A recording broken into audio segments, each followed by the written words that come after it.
Okay, time for my next special guest interviewee on my show now. I'm joined by a fellow artist. How are we doing today? Is it Francesca Confortini? Yes, absolutely. Hi, Dan. My name is Francesca, and I'm super happy to be on the show. Thank you for inviting me. Oh, you're welcome. And Francesca Confortini, that's a beautiful name in itself. Perfect to have as an artist's name. Really? Oh, thank you so much. That's super nice to hear. Thank Brilliant. you. So, where are you right now in this second in the world? I am currently in London. It's a lovely day outside, and I am in, yeah, northwest London, Oh, precisely. brilliant. Cool. Not too far from Abbey Road Studios, then, possibly. Oh, yeah? Where is it? I think Abbey Road Studios is North London, isn't it? Like St John's Wood, Oh, if you I'm mean Abbey right. Road? Yes, of course. It's actually only 15 minutes down the road from here. Oh, It's grand. brilliant. Speaking of recording studios, what was it like being when you first saw a recording studio, the experience of it? Ooh. Do you mean for this track or just in general as my sort of career experience? Yeah, I'm going to go with this track actually. Ah, yeah. What was that So like? for this track, it was actually really interesting because I went to the studio with the best possible intentions to create a very intimate atmosphere. I don't know if you've listened to the track already, but it sounds very um my intention at least, or at least how I wanted it to sound, was a sort of intimate conversation. I really want to get to the ear of the listener in a very vulnerable and honest position. So when I went to the studio, I really wanted this to come across, and for many reasons. One being the very fact that a studio is generally packed with a lot of other people and it's just very chaotic. There's a lot to do and you have quite a tight schedule.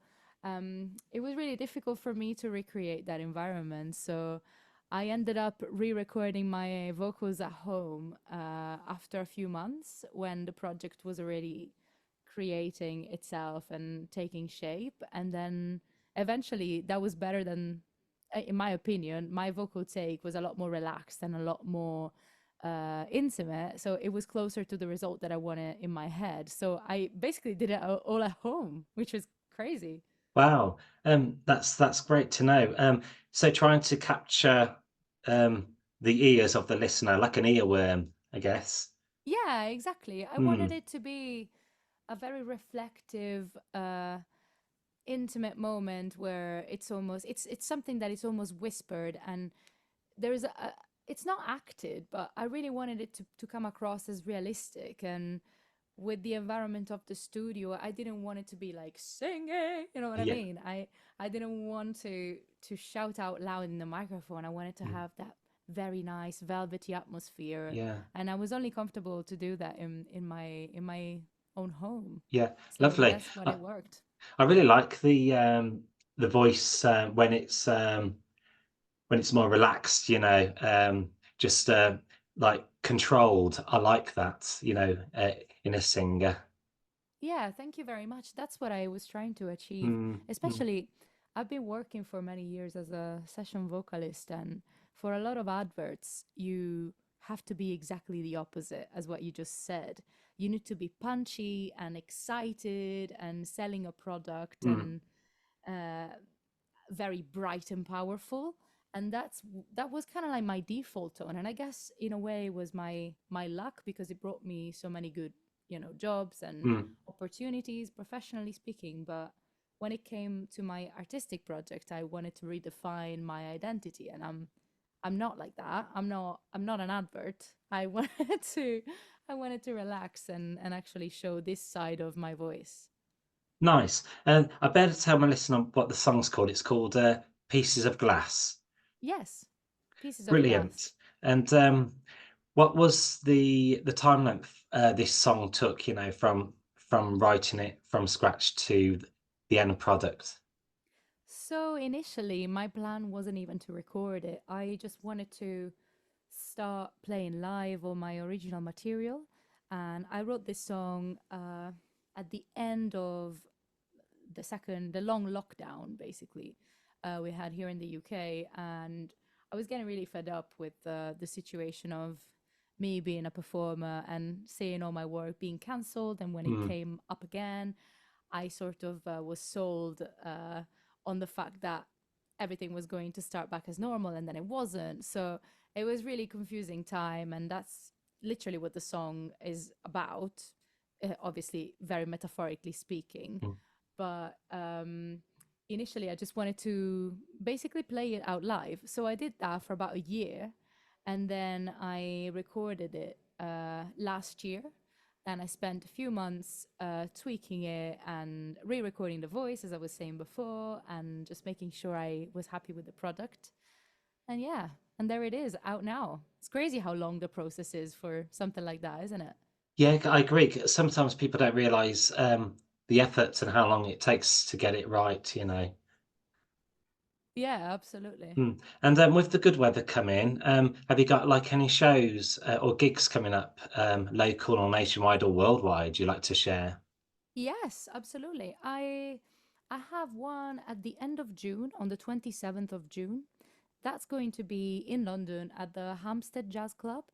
And it will feature me and an LA-based pianist that I'm collaborating with at the Mm, moment. I've got an album, a live album out with Brian Clemens, that's his name.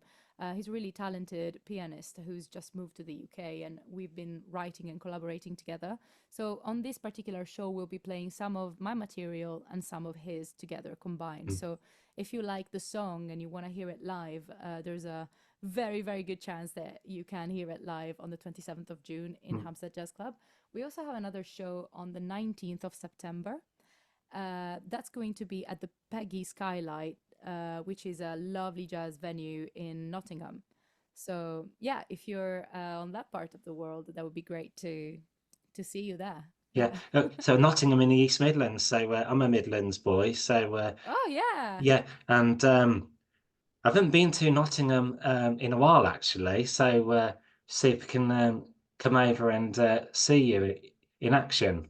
that would be great. Of course. What's the date of that again? That's The the Nottingham. 19th of September. Okay, all right then. We'll put that down on the calendar and then see Yeah. if we can get that shared. And as an artist, do you play an instrument as well? Yeah, I play piano, and this is my main sort of composition instrument. However, I would never dare playing my songs live, considering I have the opportunity to play with amazing musicians that I can rely on, and they are obviously much better than me at their instruments. I consider myself a vocalist who can accompany herself on piano, but I'm definitely not a pianist. Mm. Um, the track features my lovely pianist Chris Bland, who is also the co-writer of the song that's going to be my next single coming up at the end of summer, hopefully. So yeah, Also, you got some really good things to look forward to. yeah, Uh, absolutely. that's amazing. A couple more questions to go. Are you an independent artist? So you have your own creativity, Yes, yeah, completely DIY music. be your own boss. Exactly. Yeah, if you say it like this, it sounds fantastic, doesn't it? I know what you mean, but still a lot of hard work to do, isn't there? Like promotions and social media. It's just crazy. I mean, Yeah. you only think that a musician should, maybe superficially thinking, but you think they spend time making music and actually making music, which is the only part that I'm actually confident Mm, about. mm, It's just a small, tiny little tip of the iceberg. There's such a big world of management and admin and marketing and understanding the behind the scenes of it all that is crazy to think about. You should have like 10 different degrees and mm, years and years of expertise. So yeah, I've been doing a lot of research, and I'm lucky enough I can rely on people that are expert, especially with this release. But mm. in general, it's really tough for us. I agree as well. Lots of sleepless nights sometimes as well. Oh yeah. Oh gosh. Um, and what's the feeling like when you hear your song being played back on the radio or you get good feedback from people? Honestly, I'm really humbled by the feedback that I've been receiving. I especially for something like that, if I'm being completely truthful, I wasn't expecting such good reactions from the song. Not because I don't believe the song is good. I'm proud of my work and I couldn't wait to share it with everybody. But I was aware of how difficult to label it was. I had shown it to a couple of people that are expert in the industry, and their thoughts about my style and my music was always with a purpose of reshaping it and trying to fit it more into a clear genre. So is this pop? Is this jazz? Is this musical theater? What is it? We need to find a clear direction. Whereas, and obviously that means it's less marketable. So that's what I thought. And but didn't want to compromise for this time. I just really wanted to put out my work and see if anyone could resonate with it. And it's the best feeling in the world when I see that my real work is being appreciated honestly by people who enjoy Mm. it for real. So couldn't ask for more. Nice. If you had a chance to work with anyone who you've looked up to as an artist, who would that be? Hmm. That's a really interesting question. I feel like I strongly resonate with two artists in particular. So one of them is Jamie Cullum because he also positioned himself a little bit in the middle with his work.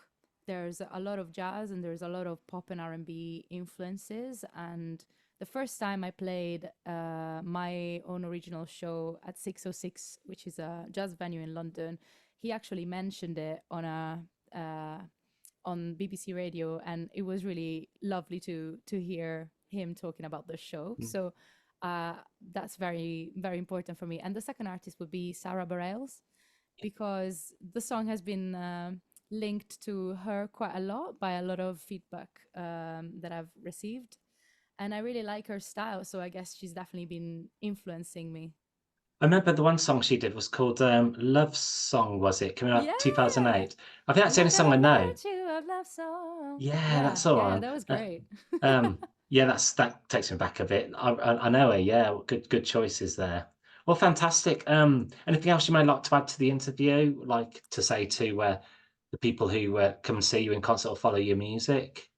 Well, first of all, I guess if you want to follow me on social media, I'll be now that I know how to use social media properly, or at least I'm trying to.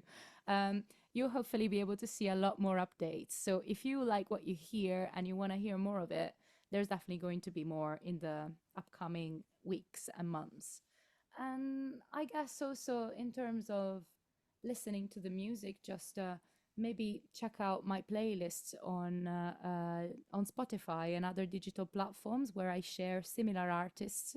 So you could definitely find a stream of artists that are similar to what I've been releasing. So you could probably, if you liked the song, you could probably find something more that you like. Mm, mm. I must admit, Spotify joined this week actually on a free month trial, and it's really good. It's so fast, and the quality on there is really good, and the graphics. Yeah, unfortunately it is. It is pretty good and it's so accessible, but I'm saying unfortunately because for us artists it's really not the best platform for Mm, revenue. But ultimately, I guess for me at least this is not definitely my project is not meant to be the one that gets yeah, me I know. money. I know there's a campaign going for more royalties going to art to original artists. How Yeah, essential is that, for that to reach working musicians? absolutely. Mm, It's vital. It's vital. If people were realizing, looking at the statistics, how much money we actually gain from streamings, they would definitely understand more of what the so-called industry is doing behind the scenes because it's really unfair. mm, mm. Yes, I agree. Hopefully that will change. I hope so, yeah. I know it's been raised at the moment, yeah, we'll have to keep pushing that, addressing that situation. Um, Absolutely. but in the meantime, I've got your interview. So I've got your song ready to be played now on my show. And thanks That's for a amazing. great Yeah, interview. It goes so quick. All for me to do is ask you if you want to just introduce your new track on my show. of course. So this is my song Pieces of Glass. My name is Francesca Confortini. And if you want, you can follow me on all social media platforms. It's Enjoy. been a delight speaking with you today, Francesca, and best of luck with this record. All the best. Thank you so much, Dan. Lovely to speak to you and have a lovely rest of your day. My pleasure, and to you as well.